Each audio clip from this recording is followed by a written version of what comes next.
de vrais parents planqués dans une maison en bord de forêt.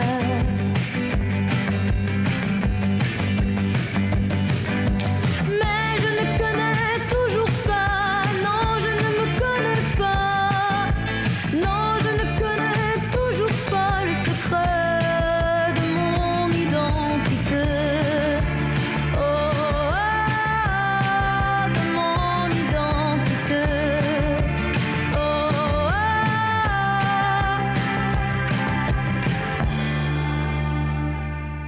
Je ne connais pas les secrets de mon identité. Bonsoir Nicolas, Bonsoir, les mots sont très forts et c'est dans l'une des plus belles voix de la scène musicale francophone. Carmen Maria Vega, de retour avec un troisième disque. Ouais, on l'avait quittée en 2014 lors de la comédie musicale Mistinguett, où elle tenait la vedette donc dans ces comédies musicales. Retour aux sources donc dans ce troisième album pour Carmen Maria Vega, avec 12 chansons originales autour de la thématique de l'identité et de la recherche de ses racines, des chansons intimistes qui font écho en fait à sa propre histoire. Elle qui est née au Guatemala avant d'être adoptée par une famille française.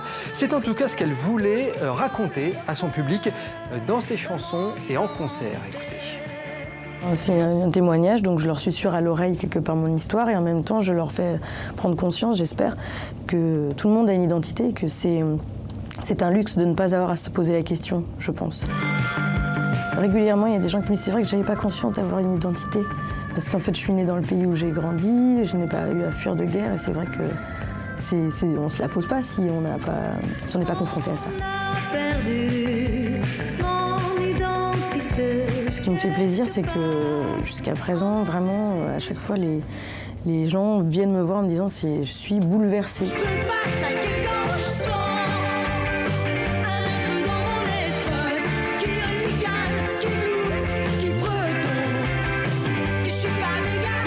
Là, j'ai vraiment construit une espèce de cauchemar éveillé. Donc, dans la scénographie, il y a un damier noir et blanc, il y a des corps démembrés de femmes, des bustes, des têtes de mort, des bondieuseries, donc des icônes.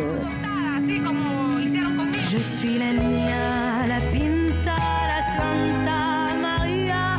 Comment comprendre ce qu'on va? Et c'est un cauchemar éveillé, donc il y a du Lynch, il y a du Argento, il y a du Kubrick dans la scéno. J'ai beaucoup pensé à Twin Peaks aussi, à la Lodge de Twin Peaks. J'ai tout aimé de toi et je veux me souvenir encore. Il y a vraiment le surréalisme qui revient très régulièrement dans tout ce que je fais. Et sur scène, ça se retrouve, ouais. Un peu d'hystérie, ça fait du bien. Garde pour me protéger, oui, mais de quoi?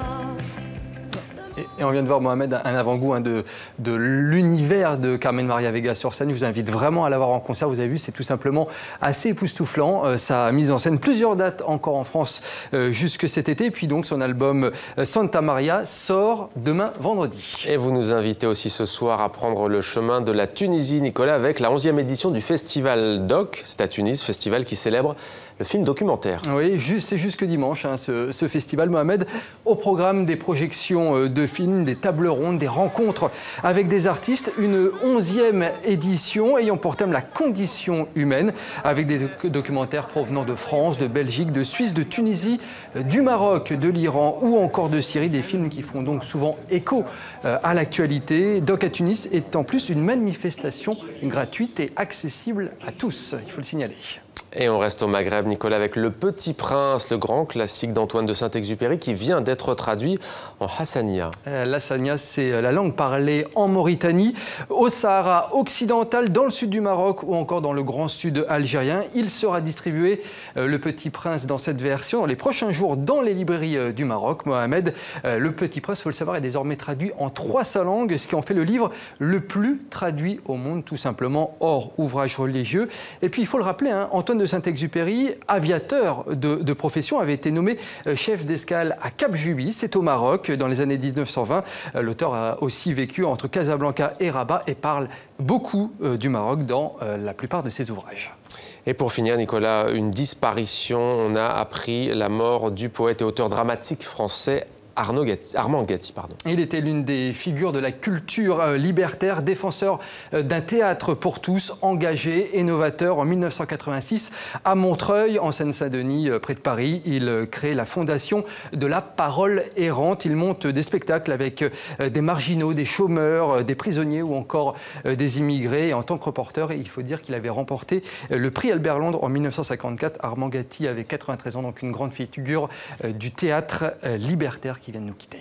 C'était Demandez le programme. Merci beaucoup Nicolas pour cette Mohamed. chronique culture.